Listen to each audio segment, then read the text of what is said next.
Hey everyone, today we're going to be making one of my favorite new DIYs. You're going to take dollar store flowers just like these, and we're going to dip them into plaster to make the flowers actually look like they're porcelain or they're vintage, and it gives it such an interesting charm compared to being just a 99-cent store dollar store flower. And you can use these on everything from picture frames to mirrors. So let's get started with some I've done a little bit of prep work, and what I want to first suggest is to get a takeout container just like this one here. It'll make cleanup and like so much easier, and also get a disposable fork or spoon just so that you can do the mixing. Now what I'm going to do is get some plaster of Paris. It's just literally plaster, and I'm going to pour, I'm eyeballing this, but I know that I want to make the consistency like 50-50. So I've put in probably about 3/4 of a cup of plaster, and now I'm going to add water to it. And the thing is like you want this consistency to be like heavy cream or like a thick like milkshake. I like milkshake.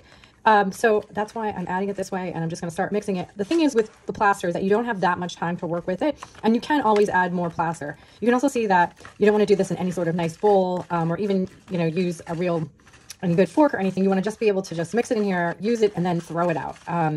It really does make cleanup easier.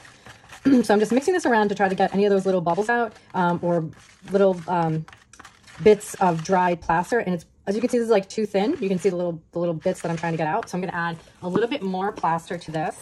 And I am working a little bit rapidly just because you're going to witness how quickly it does get, it does start to actually congeal and start to cake up like this. So I'm working quick, keep on mixing, keep on mixing.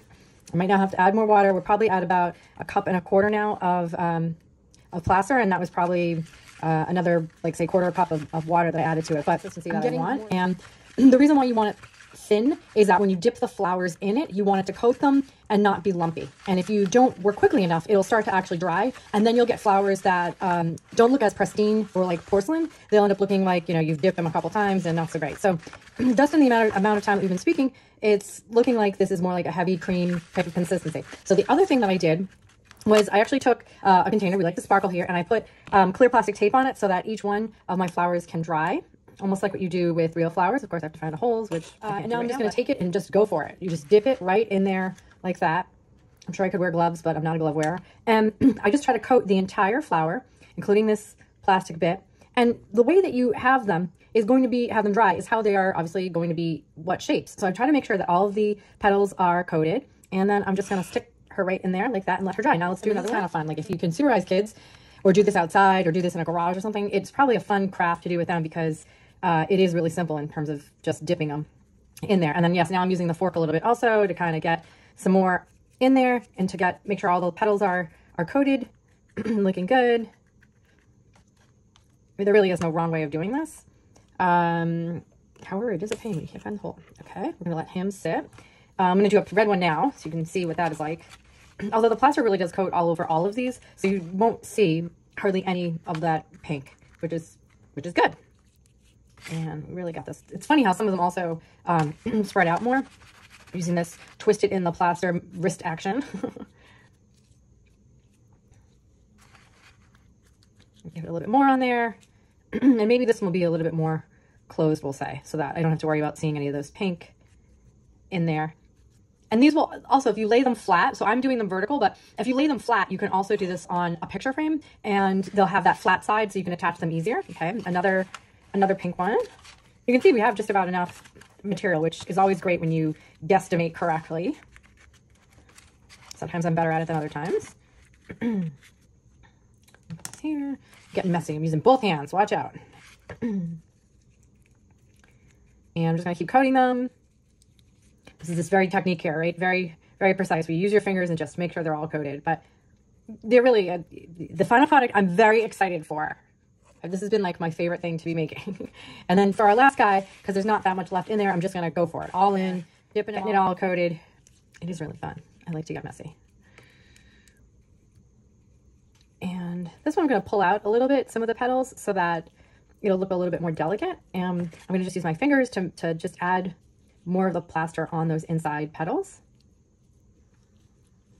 It's going to look lovely. They really, I'm so, when I do something and I really impress myself, I just want to keep doing it. And this one really surprised me. And we're going to stick him, where is this other little hole? I swore I had a hole over here. All right. You actually don't want to try to have them touch. but it's fine. These are fine. And now I'm going to stop this and come back in probably 30 minutes to see. These are pretty much dried. And what I'm now going to do is just take a wire cutter and just clip off the ends. And you can even clip them down further, depending on, so it's nice and flat, so you can glue them directly onto whatever you want to. Again, this is going to be one of those things where, depending on what your project is, look at how great these came out. Depending on what your project is, we'll decide how you choose to orientate your stem. This is that one I squished down. So fun. And I'm just clipping away and stems are flying. And last one. All right. So now that I have these, I really love, like, again, how, I mean, this is so pretty. They really look like they're, you know, vintage or something. But one of the ideas was to actually take a little box. Here we go, Valentine's Day. Just tied some ribbon, kind of like a fun little bow on there. And you can hot glue it, and then hot glue 1, 2, maybe even 3 flowers on there. And it's going to be perfectly lovely. Like, this is so great. I love it. As I've said 6 times now. And then what I did ahead of time is, these were some other flowers I had done that were smaller, and I glued them just on a white picture frame with my adorable niece. And the other thing I want to point out is, well, I guess it doesn't even show, but sometimes when it gets too clumpy, remember we were talking about how the plaster, it dries quickly. Sometimes it'll come out clumpy, but these actually all look pretty great. Maybe this one is a little bit clumpy, but it's not that bad. And then as I threw these over here, I didn't mean to disregard them so quickly.